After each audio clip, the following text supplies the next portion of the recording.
ปลาทุกคนอันนี้เบิ้งนี่จันนี่น่ะลึกกะดีใหญ่ก็รอจันนี่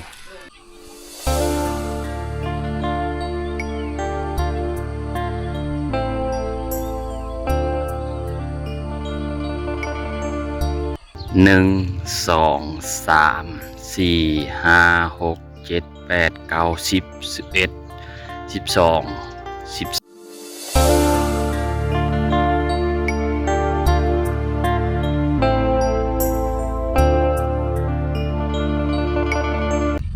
เอาสบายดีทุกคนแล้วก็สบายดี FC บ้านตงชีนะตอนนี้เขายืนอยู่ที่จุดสูงสุดก็คือบ้านหน้าเมืองเซโปนทุกคนนะวันนี้บ้านตงชีมาอยู่ที่จุดที่สูงที่สุดของบ้านของเจ้าทุกคนเลยนะวันนี้ก็ในโอกาสที่มาเลาะบึงปีชาวบ้านคือเก่าทุกคนกับบรรยากาศยามสีเช้าๆนะโซนนี้ก็เป็นโซนที่อากาศร้อนทุกคนเลยนะบอกเลยว่าฝนมีตกเขตนี้นะทุกคนนะเป็นอากาศร้อนนะสิพาทุกคนย่างเลาะบึงวิถีชาวบ้านอยู่ที่บ้านนาคือเก่าทุกคนเลยนะมื้อนี้เป็นบรรยากาศยามสีเช้าๆทุกคนเลยนะบ่ต้องสีพาทุกคนมายืนอยู่ในจุดที่สูงสุด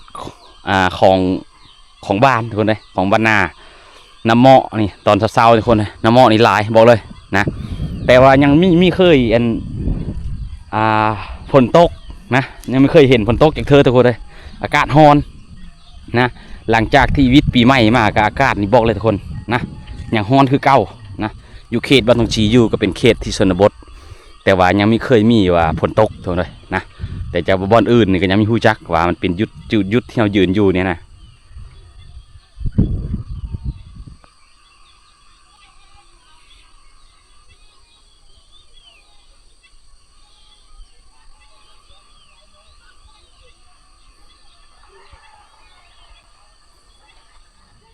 บัดเฮาขึ้นมายืนอยู่ในจุดนี้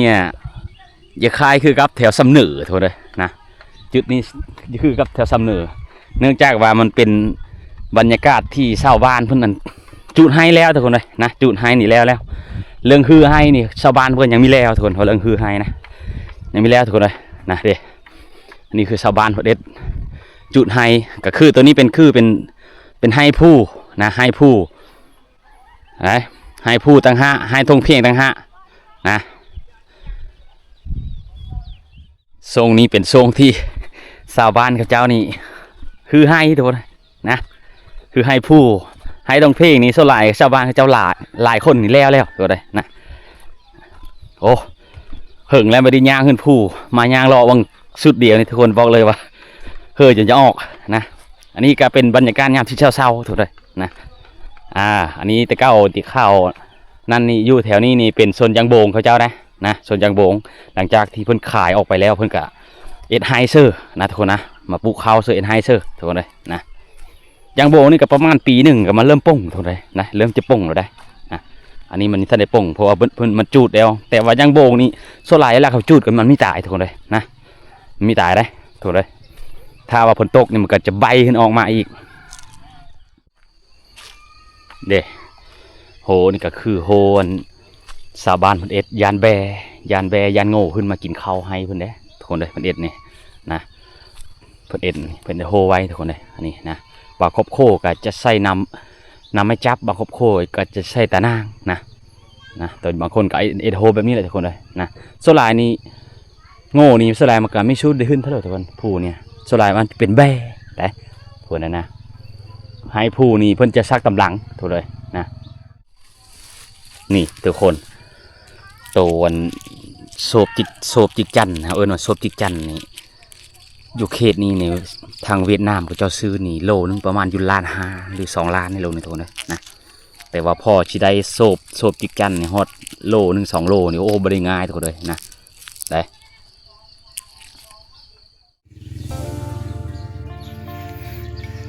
1 2 3 4 5 6 7 8 9 10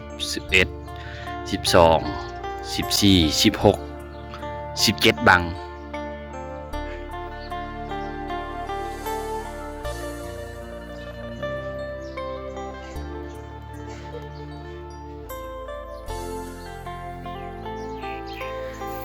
โซงนี้นี่เป็นโซงที่ว่าชาวบ้านของพี่น้องเผ่าบาลูอยู่ในชนบทนี่เขาเริ่มแบบเก็บเกี่ยวยาสูบหลายทุกเลยนะโซงนี้เนื่องจากว่าใกล้สิฮอดยามเขาเจ้าสักให้นะ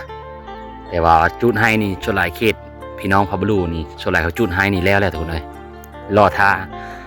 าแต่ฝนตกถ้าฝนตกนี่ชาวบ้านมันก็เริ่มจะซักให้นะคนอันนี้ก็เดินห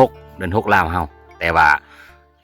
อากาศฝนมีท่านในตกเนื่องจากว่าชาวบ้านเพิ่นก็ยังมีท่านในซักให้เด้อันนี้แหละอันนี้คือเขาที่สองของพี่น้องพาบลูแล้วนี่อันนี้คือเขาที่สองถูกเลยถ้าว่าหิวเขานี่เพิ่นสูบยานี่ก็ถือว่าพอได้อยู่ได้ทุกคนเลยนะถ้าเพิ่นเคยสูบนะทุกคนเลยนะอันนี้ได้ถ้าเขาเยอะเขาเนี่ยเขาสูบเกาะ1 2 เกาะนี่ถือว่าโอ้ได้แห้งแน่หน่อยนึงได้นี่ได้ทุกคนเลย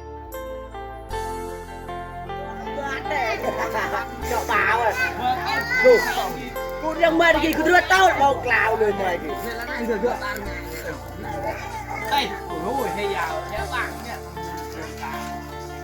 ให้กระมาเจ้า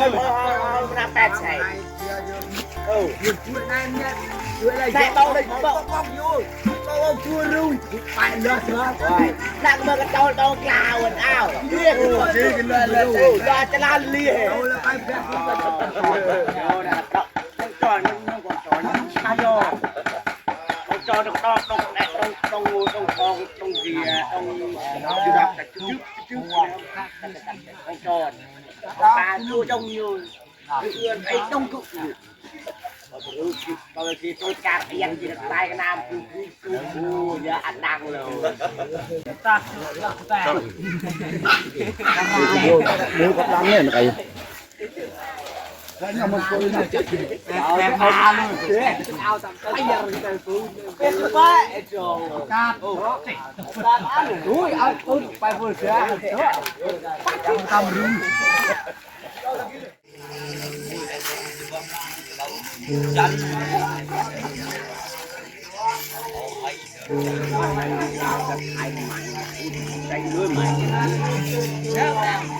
ถามlà eo chú á cái nào chú á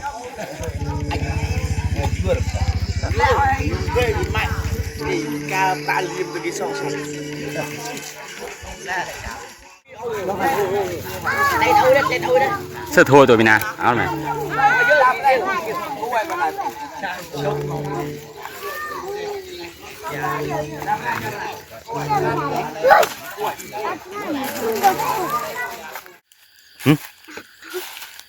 เรื่องไหนอ๋ออันนี้คือกับโคมนะนี่กับโคมหรือว่ากับปิ้นนะโอ้อย่าว่าเขาอย่าว่าดึงโดยเขาแน่มีแม่เนาะอ๋อน้องๆเพิ่น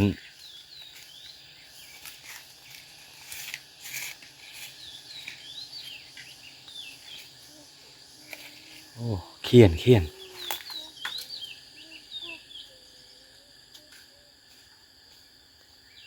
ได้อันนี้คือน้องๆเพิ่นมาเผาเขาหรือว่ามาเผาเขายานนกกินเขานะภาษาบาลูเอิ้นว่าจอมยานจอมกินโดยโอ้นเคาะอันนี้เนาะโอ้อันนี้อีกกระป๋องเคาะนี่ดังปักเนาะเงี้ยถ้าเพิ่นพอจ้าอันดงเลยนะเขากินโง่ไม่ไปเนาะอ้าวน้องๆเพิ่นนี่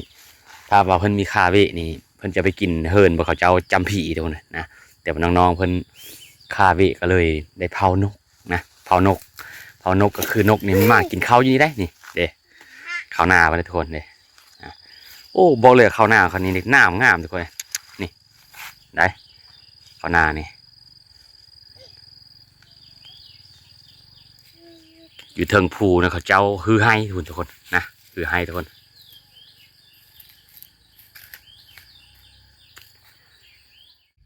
ยิทงพูนชาวบ้านเพิ่นพากันฮือให้ถูกเลยนะหลังจากที่จูดแล้วก็คือฮือให้ต่อเลยนะประชาชนเผ่าบลูอยู่เขต เนาะนี่ก็บางครอบครัวเพิ่นก็เอ็ดหน้าทุกคนเลยนะเอ็ดหน้าเอ็ดให้แน่เนื่องจากว่าเอ็ดหน้ามันมีกุ้มกินนะก็เลยทางให้เสริมนะครอบครัวเลยที่ได้หน้าก็เอ็ดเถิกเอ็ดหน้าเถิกเอ็ดให้ได้นะครอบครัวเลยมีได้ให้ก็ต้องได้เอ็ดอันเอาเขาทุกคนเลยบอกเลยนี่เขานี่อันนี้นี่คือเขาเวียดทุกคนจะกินบ่นี่เขาเวียดได้ทุกคนเลยนี่บอกเลยว่างามขนาดเลยนี่อ๋อต้องทุกคนเลยนี่เบิ่งทุกคนสาวบางกับเจ้าเลงปานายคำมันนะเบิ่งลอยเต็มอยู่นะแต่ละประมาณอยู่20 โต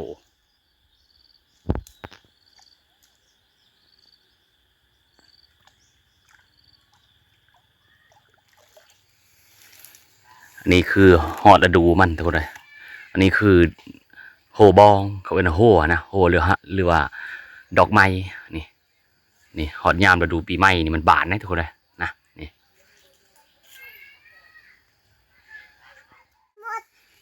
ชาวบ้าน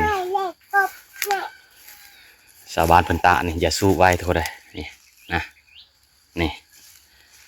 อย่าสูบมันละนี่ทุกคนโอ้อันนี้จะเป็นมักทดินนี่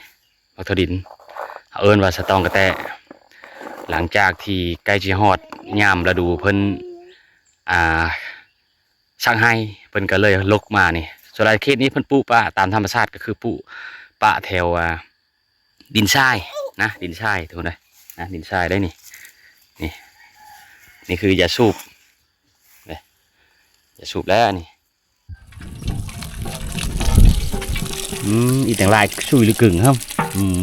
งามเลยnhôm mọ ngồi mày được ngồi à mày được bảo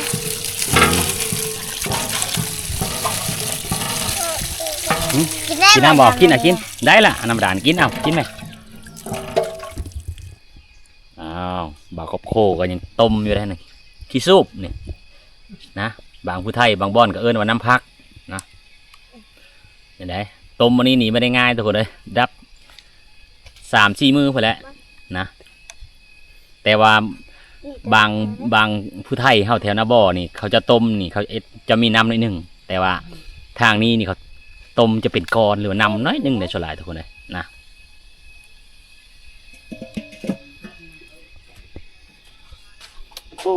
มีแต่ยาสูบทุกคนเห็นนะเต็มอยู่เฮือนเลอมีแต่ยาสูบมาเลยนะนี่นะหอยยางอยู่ฮึดซับยาซับอันนี้อันนี้คลองเพิ่นต่อป่าเนี่ยต่อตุ่มตอนนั้นยามน้ำมาเพิ่นจะเอาลงอันนี้คือชาวบ้านเพิ่นกำลังเก็บมาทุกคนนะเพิ่นเก็บมาเพิ่นจะเอ็ดยาซับได้ตัวนี้ได้นะยาซับเพิ่นเอาอะไรมาห้อยซะนี่ได้ยาซับเวลาเพิ่นไปเอามานี่เพิ่นจะอ่องเสื้อนี่ได้นี่นะนี่อ่องเสื้อกระผ้าเนี่ยเต็มกระผ้านี่แหละนี่แหละกระผ้าเนี่ยเพิ่นอ่องมาโทษนะเด้นะเวลาอ่องมันง่ายเด้เต็มกระผ้านี่โอ้ถ้าวันแนวอื่นนี่แต่ว่ายาสูบมันก็ไม่ได้นักไปเลยทุกคนเลยประมาณ20 โลหรือ30 โล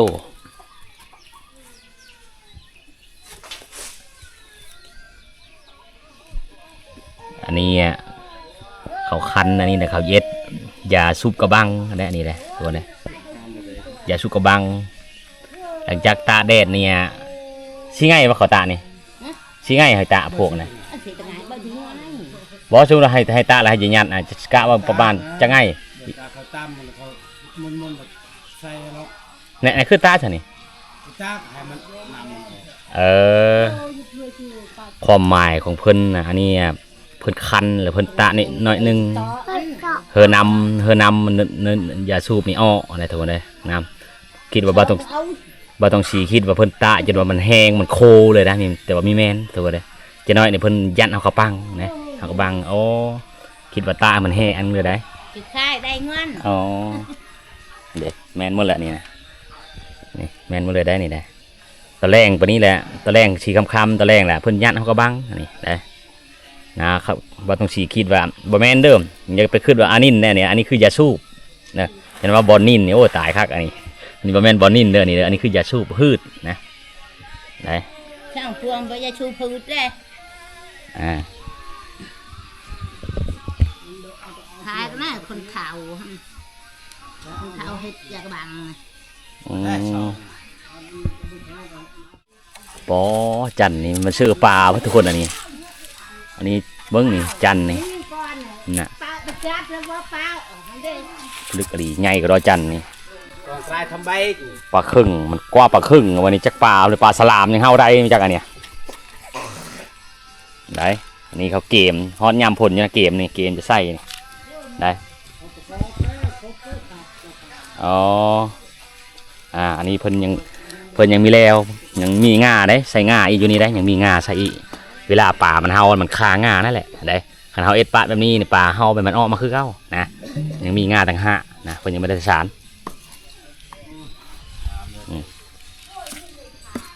มาอย่างอันนี้โอ้มักกะบกได้มักกะบกนี่บาซาบลูเอามาละกายแต่ว่าเขตนี้นี่มีลายซ้ำยูเซโปนทุกคนเลยแถวนาบอนี่ลายลิมานี่นะเอาเป็นเป่าก็ได้ช่องเป่าก็ได้นะแต่เขตนี้นี่บ้านตรงจีนไม่เคยเห็นว่ามันมีลายเจอนะนี่คือมักกะบก